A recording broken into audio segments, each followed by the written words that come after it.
Hey, Michael. Hey, Diane, it's good to see you. It's really good to see you. It's been a summer that it's funny to not spend as much time with you in the summer. So it's fun to be back. And I guess that's one of the bright spots of returning to the fall. In addition to fall, which is, as you know, my favorite. Well, it's its own magic, right? Yeah. Yeah, I believe here in New England, this is like our best season, Diane. This is when, apples, peaches, like we're actually enjoying the limited harvest season compared to you people in California. Yes, we have I will say we do have quite an abundant market right now, and we've been spending Sundays there, and I made a very delicious fig jam yesterday with the sort of end of the season figs. So, it's been quick, fun summer, and now we're back this fall with a new season. Michael, I can't believe it's season 7. Yeah, that's wild in itself. I guess we crammed a couple seasons in those first year and a half or something like that because it sort of whipped by during the pandemic and no one was counting years. But we are back by popular demand to focus on AI of all things, Diane. And, same thing, theme of this podcast, right? We're not just interested in AI and education for its own sake, but really as a mechanism for rethinking what we have always viewed as a system built for its time, did amazing things in its time, but was never built to optimize each student's learning and chances of really owning their future, particularly in this era. There's a lot of change in this era right now in general in the external environment. So I think, people have been saying we want more about this, follow your curiosity. And we have a lot of questions as well, right? We do. We thought, I don't know what we were thinking in that mini series that we would just sort of figure it out and move on last season, but we did not. I think we just opened more and more curiosity. And so here we are again. I think that we have a pretty exciting lineup of guests. At least I'm pretty excited to talk with them this year. And I think they're going to shed a lot of light on a bunch of the questions we have. But we also just want to keep having input from our listeners. So, what is on your mind? Who do you want to hear from? What do you want us to talk about? Please send those ideas our way. I hope this season, many of you who wrote in last season are going to find that we took some of your questions, suggestions, ideas, and we're going to try to bring those into the dialogue and conversation. And so we're super open to that. And we're thinking about this season a little bit I guess we're going to start more broadly, Michael. So, open the aperture a little bit, if you will, a little bit wider.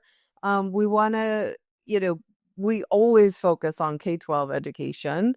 I think a couple of things about that this year. One, we're going to be really specific when we're talking about younger people, middle school, high school, because those things seem to be playing out very differently. Yeah, and I think some pretty profound differences. And last year, we were pretty focused on that middle high school segment. And yeah, I think that's just it, right? Like the AI that's in your adaptive module to build addition skills, very different from how you might use it in high school, right? And so recognizing those differences, but also recognizing that higher ed and workforce have some pretty big implications on the system as well. And so we're not going to leave those out. Not at all. And from my perspective, it's because I want to take more and more the position of what is the journey of the young person. And the young person's journey doesn't sort of have these stark lines between K-12 and higher ed. Those are adult systems. Those are not kid systems. Yeah. Exactly. And so so we'll be bringing all of those in when they make sense, as we think about the journey of young people.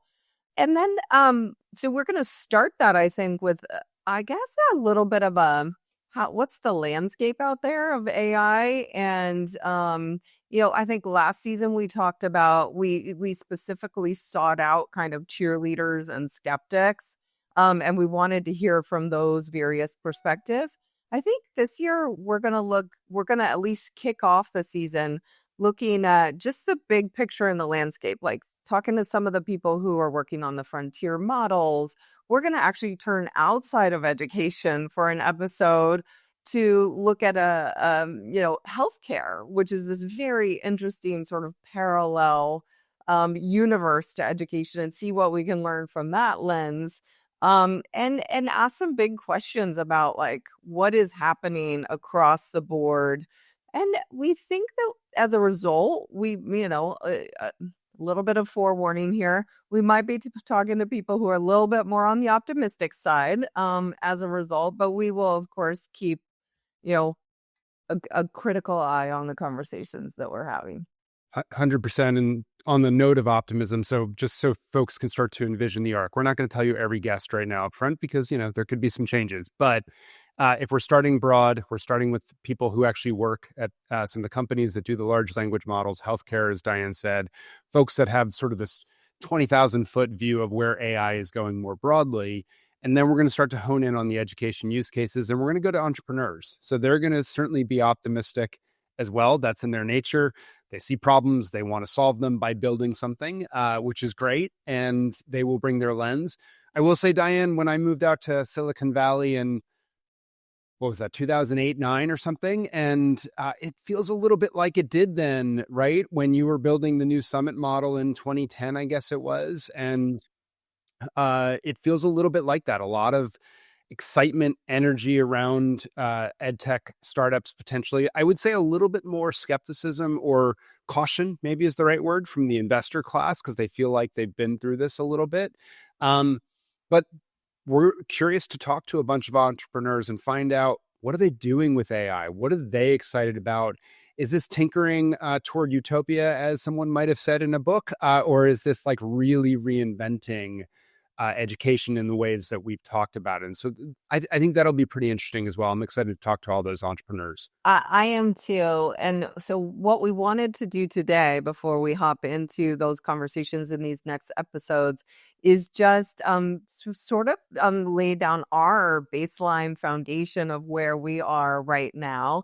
You and I are always on a learning journey. And so we always like to reflect back of like, where did we start these conversations? Where did we end? What's changed? What's different? And so we sort of asked ourselves these questions leading into this episode of, based on where we left off 3 months ago, which is sort of a long time and sort of not a long time at all.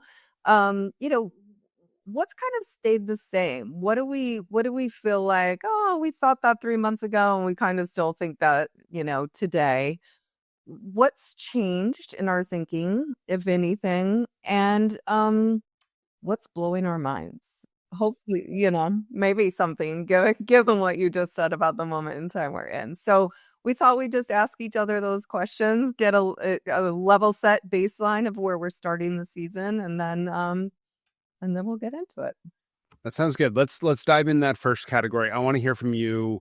We're coming back 3 months later. We put a lot of our priors on before. We also talked about our own evolution in the end of the last 2 episodes of last season. If people want to go back and see how we have remained true to our roots of trying to be malleable and keep learning. I'm curious what stayed the same in your mind that has not changed from where we left off. Yeah. It's funny because we decided on these questions, and then as I started thinking about them, I was like, oh, maybe I want to shift them to what is still All right, go where you want to go. disappointing me a little bit, but it's stayed the same. So that's where the disappointment comes from. I think that I feel like I spend a lot of time really like digging and poking to understand what's underneath all the, in some cases, hyperbole around AI and like what's actually happening and what's really going on in there. And so despite all sort of the energy and the talk and the, everything that's happening, I find when I'm digging that mostly AI still in education, not still, it is currently being used kind of at the individual level, if you will, whether it be the individual teacher or maybe sort of a little bit of an interface with the student. And I would contrast that to it being used, more broadly around the system or how we actually do schools. And I think a lot of that usage is still in the efficiency category. So how can we gain more efficiency in things we're doing? And there still seems to be a very significant focus on chatbots. And I have been a skeptic of the ultimate utility of chatbots since the very beginning, as you know. I don't think that they're the manifestation of AI that I'm excited about and hopeful for and whatnot. And so I guess that's a little bit of my that's definitely stayed the same. I haven't changed. My opinion hasn't changed. And just to make sure people understand what you're saying, when you say at the level of the individual, you mean interactions within the existing models to make them a little bit more efficient, but not actually fundamentally change what those interactions or assumptions or baseline processes are in the system. Is that what you're saying? Yeah, it's kind of like we're using AI to maybe do those things we've always done, maybe just a little bit faster, a little bit easier, a little bit better, with fewer humans potentially. And so, I mean, I look at, and we'll get in and we'll talk with folks from these places, but I think about, the big announcements over the summer from, Gemini and OpenAI about study mode and the variety of products from Google DeepMind Gemini, and they still feel to me like, yeah, that's kind of the way we've always done it in school. It's just like, are we making it a little bit fancier, personalized, easier, better? Yeah, I think I'm in the same place, Diane, actually. And just so the audience knows, we didn't talk about our answers in advance because we were trying to surprise each other. But we may have failed on the first one anyway. So I wrote a piece over the summer saying like AI ed tech, it's going to continue to disappoint as long as we're layering it over existing models as opposed to reinventing the model itself. It's frankly the central premise of disrupting class that I think, frankly, the majority of ed tech entrepreneurs got wrong in the 2010s. I think because I was in it a little bit, I was trying to learn and be curious at that time. I kind of feel like I'm just going to be a little bit more blunt this time and say, if you think you're like serving the existing system in the existing classrooms in the existing schools, you're not going to reinvent and you're not going to get us to where we need to go. Full stop. Full stop. And so I think the new Look models. at you in your Yeah, I know I'm a little bit more annoyed at this point, right? But like the new models, I think, and the entrepreneurial energy from outside of the system truly, I think, is even more important than it's been. So I think I've stayed the same on that and maybe even gotten a little bit more passionate about it. But let's shift to where our minds have changed next. What is different in your mind? Well, it's interesting. I think I'm going to build on where you're going because the thing that was coming to me was how I'm feeling is shifting. And uh, I live in Silicon Valley, so I'm very sort of shaped. It is the dominant conversation here. It's everywhere you go. It's what everyone's thinking about. It's just in the culture and the water. It feels like over the summer, it's shifting from sort of this amazement and awe and wonder and curiosity of like this new incredible thing to a little bit of like a gold rush. Like people have realized, not that they didn't before, but really realized there's so much money to be made in AI. If you're tracking at all the valuations of companies and the funding, the venture funding going to startups and things like that, not necessarily in education, but in other sectors, there's so much money. And that just sort of adds an element that is far less about curiosity, wonder, awe, possibility, and much more about, I just feel like the sharp elbows start to come out. And there's a level of aggressiveness. There's people who hop into it who I don't think are care very much about transforming systems for the better, but it's really about who's going to dominate, who's going to be in power, who's going to make money, who's going to, and there's just it just feels a little it's inevitable, and it just doesn't feel as kind of I don't know. Noble. Yeah. Is that what you Yeah, just yeah. I think don't want to put words in your mouth? I think that that's right. It's fascinating. Well, maybe the caveat I could say is like, there's nothing wrong with people making money off of it. I think we both believe that the bigger opportunities for good are not where the money is at the moment, at least in education, right? Like the dominant spend is still in the existing system. which is why I get it. It's why people sell into the existing system. I just think we just really shortchange the longer transformation opportunities as a result. I think that's exactly right. It feels like there's two totally different dialogues going on, and neither's aware of each other a little bit. And so yeah, it's interesting. It's a interesting cultural time. There's a big, sort of gathering next week of the, AI enterprise stack gathering. And so we're just going to start to see a whole bunch of yeah, that kind of focus, I think. Yeah, that's interesting. I will say the sums of money, and I'm not talking about education at the moment. I'm talking more generally that these startups are raising. It feels very .com era, right? It's been staggering from my perspective to watch it, and I'm very removed from the Silicon Valley. I'm a decade or whatever out from having been in those waters. But it feels a lot like those times. It always reminds me, Clay always said, like when you're truly disrupting, you're going after non-consumption. And by definition, that means there's no market at the beginning. So like, it's really hard to chase nothing and pitch that. So I think some of that is also going on. I'll say for me, I don't know if it's letdown is the right word, because I'll contradict myself, like I think in our next question, but like I've become less impressed with the power of these models professionally. Um, and yeah, I don't know. And I think a large part of it is like they are prediction machines at the end of the day. Like they are not logic, right? Like at the end They're of the not day, people, they're which not a people. lot of They people. they're absorbing a fraction of the senses we use to think about and perceive the world, right? Largely language, and some image, right? But it's basically eyesight. And uh, I, prediction machines, yes, like some of the thinking that you can do by having it recurse on itself, it's pretty cool.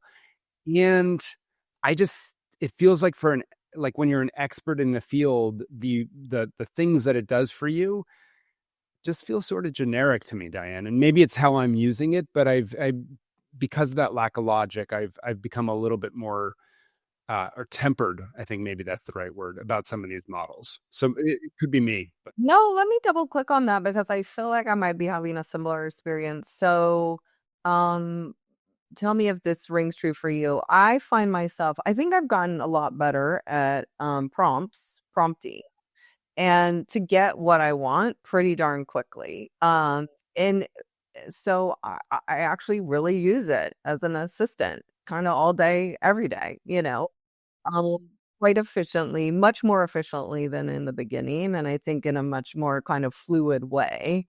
And to your point, it feels very much like an assistant, again, like not a lot of like, this is kind of magical anymore. Is that what you're talking about? Or I think that is exactly what it is, right? And sometimes I conclude, just like I would with a research assistant, oh man, the amount of times we're going to have to go back and forth on this, it's not worth it. I'm just going to do it myself. And so I find myself making that um, calculation much more. Maybe this will go to the blowing your mind, which is, I will say, like, in my personal life, I actually find the utility to have gone up tremendously, because I'm not an expert in a lot of those questions that I bring to bear. And it allows me to ask the naive question that I'm not always great at finding the person I should ask to. Um, and the chat mode with GPT-5, like, and showing it video and like having conversations about stuff, I find it incredible for personal learning and just sort of general questions. There, I find it incredibly valuable at bringing up like a couple hunches or disproving things that I might be thinking and so forth. And just like, okay, I'm coming in with a much higher baseline now than I was before. That I found really, really compelling on the personal side. The professional side, maybe a little bit less so. What about you? That's interesting. Well, that feels very, very true to me. I mean, I'm using it for everything from like how to care for my plants to how to curate a good playlist for our family dinner nights in the summer, and talk to my kids and they'll tell you how much of a fail or success that was. But it is like I don't feel ashamed to ask it dumb questions, and every time we watch a movie, I'm like, I feel like I'm having an analysis with it afterward. I chalk that all up to it is significantly better than search, I think. Like it's this big leap forward, better than search. Um, let's see. For me, I'm super interested in and curious about these what feel like, I'm sure they're not, but feel like sort of overnight upending of practices in other sectors and fields that I'm aware of. And it does feel like there's some structural change happening in other fields, which is makes me a little bit envious. I'm wanting that in education. And I'll just give you a couple of examples. Like one, just as simple as like online retail. I mean, so many people I know in this space, it is fundamentally changing the space because you don't need to have, this sounds silly, but like you don't need to have models trying on clothes or modeling your wares that you're selling because literally you can just do that using AI. So you take pictures, and like consumers can do that now. Literally, I can go try things on myself online why, and see what it will look like on me. Now, again, that sounds trite, but it does feel like it's going to revolutionize this kind of industry in many, many ways. And then, kind of on the more serious end, and this is why I'm excited to have a healthcare conversation, there's just such phenomenal opportunities that I see happening in healthcare that are really profound and I think are going to fundamentally change the system. I feel like it's Well, it's going to be the same analogy, I think, though, in education, right? Because I see a ton of AI that is improving sustaining the existing system and making it better, more efficacious, efficient. And then I see some AI outside the system, right? Like more direct to patient, very different value network. And that stuff, depending on, if we let it. it's really interesting. So I think those are the places where I feel like myself saying, wow, like wow, and a little bit of mind blowing. Well, I'm excited to learn a lot more in the season. As we said, it's going to be a really interesting group of guests. We're, and like you said at the beginning, last time we purposely had optimists and pessimists up there so we could really put the different arguments against each other and think about this. We'll take a very different line of inquiry, it's safe to say, with each guest we have based on how they're coming in and what we're hoping to learn from them. I cannot wait. But before we close out this welcome back primer, if you will, of an episode, let's go to our segment that some people keep track of, which is the what are you reading, watching, listening, etc. outside of work stuff. Ideally, although sometimes we fail and slip into work. But what is on yours? I might be sort of failing right out of the gate. But so I read this book recently. I think it's been around for a bit, so it might not be new for a bunch of people. It's called How Big Things Get Done. And the tagline's very long. Surprising factors that determine the fate of every project, from home renovations to space exploration and everything in between. That's by Ben Flauberg and Dan Gardner. And first of all, I will be honest, it stressed me out to read this book because like it feels like every big project is fraught. There's so many potential. The likelihood you're going to be successful is really slim. So it did give me a little bit of stress, especially as I thought about projects that I'm currently working on and was evaluating through their framework.